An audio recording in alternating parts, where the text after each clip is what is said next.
Hey now! Today I am going to be making some garlic scape pesto, which is amazing and super garlicky and pungent and delicious and nutty and fantastic. Now, what I'm starting off with here is just a bunch of garlic scapes. So the garlic scape is essentially the stem that is growing out of the garlic bulb. Initially, they're usually harvested in early spring. They're just snipped right off near the ground, and then the garlic bulb continues to grow and then is harvested usually in the fall.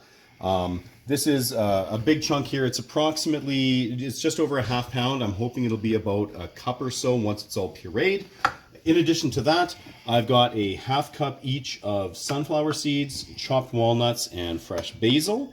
I also have 3 tablespoons of fresh lemon juice.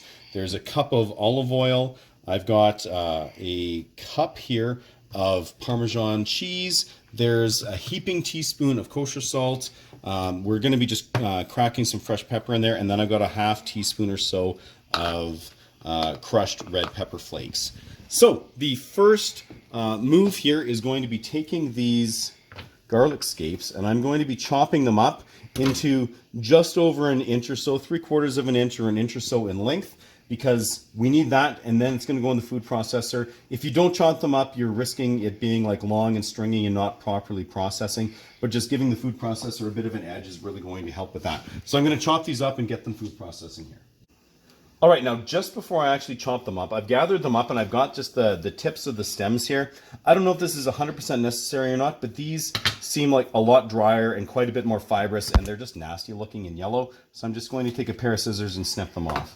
Now these have already been rinsed and washed. I picked these up at a farmer's market, so I wasn't super paranoid because I know the growers. I wasn't super worried about pesticides or anything like that, but, oh, apparently I missed a little bit of a tip here. But either way, it's still just a good idea to rinse them off. And then I'm just going to start chopping them up and getting them ready to go in the food processor. So here we go. So the food processor is all loaded up and ready to go here.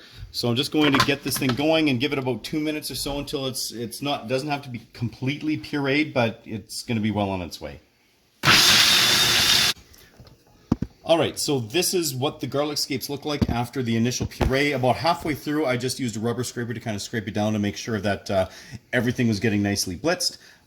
Next phase here is I'm adding that ½ cup each of sunflower seeds and walnuts. You can also use pine nuts if you're feeling like splurging.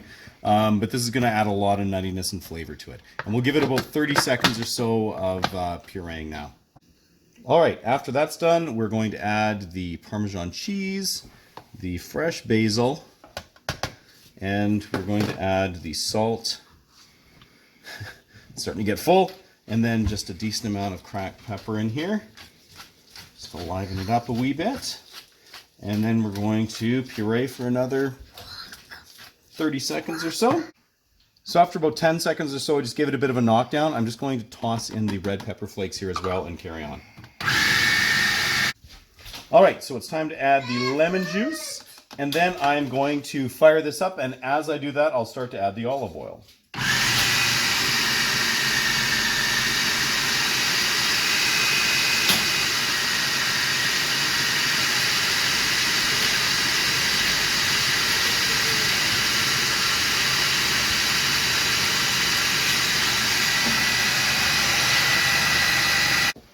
So after about a minute, just on high there with the food processor, you can see it here. It's vibrant, it's green, it's beautiful.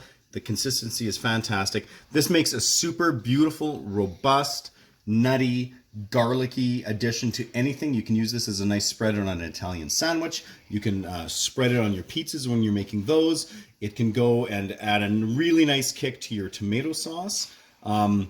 As it is, I've got these in 250 ml jars. You can toss them in the fridge. They'll probably last you a couple of weeks in there. Or you can go ahead and freeze them. I have pressure canned these before and the flavor was fine, but the color really kind of darkened up to like an olive drab green, which wasn't quite as appetizing. So I think freezing's the way to go with this. But either way, folks, this is amazing. It's cheap, it's beautiful, it's easy, it's quick, and yeah, keep her at 11.